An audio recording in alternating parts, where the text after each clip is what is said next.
Hello guys, Suresh here. Welcome back to Automation eLearn. So guys, in today's video, we are going to talk about Java modifiers and we will mainly explore and will do a fact check whether order of modifiers matters in Java or not. So let's get started. So for the demo purpose, I have created one project and it is simple Java project and I have one Java file. Let's first talk about what are the different modifiers available in Java. So guys, modifiers in Java is divided into two different groups. One is access modifier and second one is non-access modifier. So access modifiers are mainly used to restrict the access level. So there are four types of access modifiers: private, protected.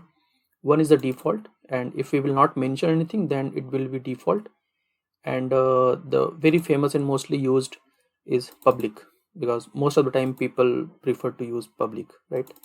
Though that is a bad practice, but yeah, we all do so. And another group is non-access. These modifiers are not to restrict or provide access, but for different purpose. Here I have listed out few non-access modifiers like final, abstract, static, synchronized, transient, etc. So while writing code in Java, we all use these modifiers as and when required, right? So let's see whether the order of these modifiers matters or not. So simply I will write here a main method and let's just print something, maybe just hello.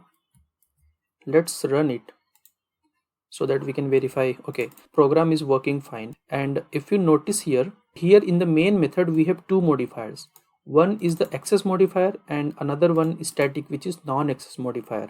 By default, when we create a main method, we prefer to write public static void and the name of the method, that is main, and it is working fine. So let me tweak it. So I'm going to comment this and I will make a copy and I'll make like this: static public. So let's try to run it. So my program is still working fine. We got hello as output, right? So earlier public static was also running fine and now static public is also running fine. So it means we can exchange these two. So next, let me show you, maybe we can take one string.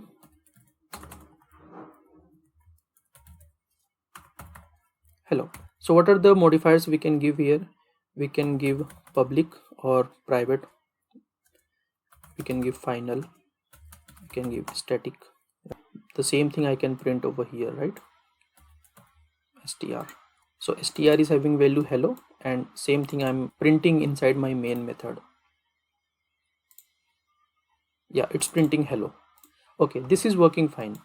What if, let's make a copy of this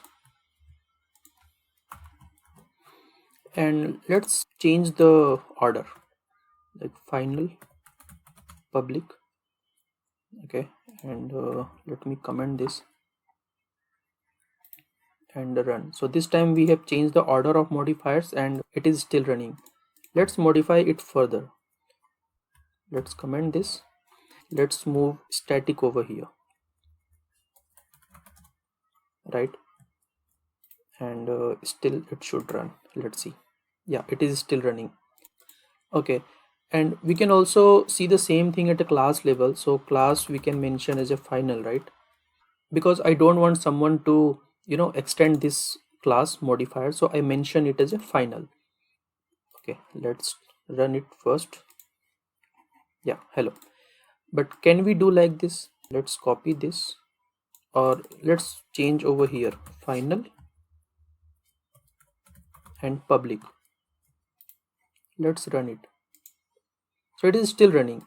So we have seen the modifiers order at a class level or at a variable level or at a method level also, and we found that it doesn't matter what order we are mentioning, right? And we understood practically, like, okay, order of the modifier doesn't matter, but is it not giving a option or flexibility to developer, like, okay, we are free to use it in any order, right? If 10 developers are working in a project, then they are free to use the modifier based on their own preferences, right? Someone is using public final and some other developer is using final public, or same thing can be done over here or over here as well.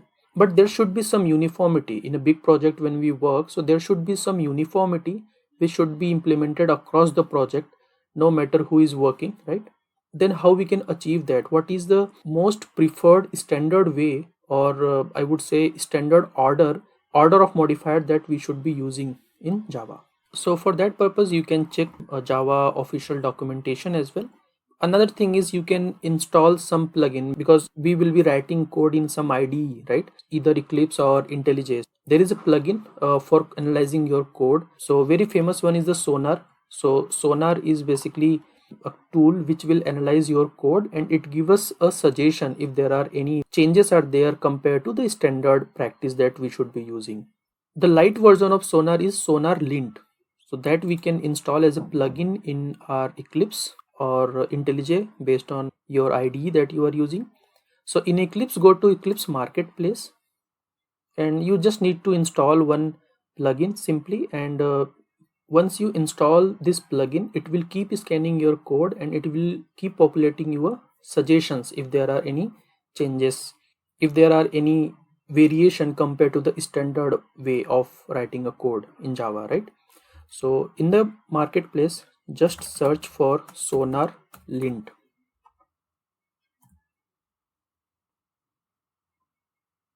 Okay, so that is the plugin I have already installed in my system. That's why I'm seeing it installed.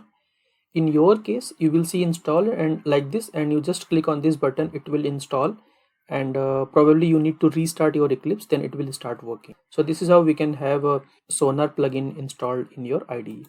So after installation, what it does, you don't need to do anything. It will keep scanning your code. Like here you are seeing one blue color line just below public keyword. It means there are some suggestions which Sonar Lint is providing us. So hover your mouse on this keyword and you will see like the message, reorder the modifier to comply with the Java language specification. Okay, so for example, I do not understand this message. Then what you can do is you can open this description. So Sonar Lint has many rules, not only for Java but for many other programming languages. I think it now support 15 plus programming languages, and for Java it has a rule number S1124. So let me open this rule. We will understand that in detail. What does this means?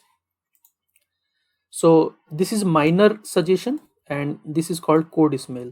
Okay, so what it says, Java language specification recommend listing modifier in the following order. So as per the Java, these are the orders that we all should be following. If you want to use public and final, the way we have used here at line number 10, then first we should be using public and then final. And here public static final we have used at line number 16. So first public should come and then static should come and then final. So we have used here correct order. That's why we are not seeing any blue line over here. Sonar Lint has also mentioned like not following this convention has no technical impact. There would not be any error or any problem, because we saw like by changing the order also we were able to run our program successfully. Like not following convention will not impact anywhere, but will reduce the code readability because most developers are used to the standard order. So Sonar Lint is making us aware like these are the order that we have to follow, because most of the developer following this. So if you want to have uniformity in your project, which we all should, then we have to follow this order. Every Sonar rule come with some examples like, okay, still I do not understand what does it means. Then here they have given two examples, like one is the non-compliant code and another one is a compliant code. So for this public static void main, they have taken example for main method. So if I'll mention static public void main, which we have mentioned over here, so they say like this is non-compliant code. It should be public static, not static public. So this is the nice example they also give for each and every Sonar rule. They always give a example like this is non-compliant and this is a compliant code. So Sonar Lint is a very useful plugin that we all can have into your IDE. Even though your company or organization is not using Sonar Scanner, but still you can have that plugin installed in your IDE, so that when you write any code, it will scan and it will suggest you what are the better way of writing that code. That's it, guys. That's all I had for today. And if you like the video, you can subscribe to my channel. You can share it with your friends so that they can also learn all these points. Thank you for running this one. Thank you.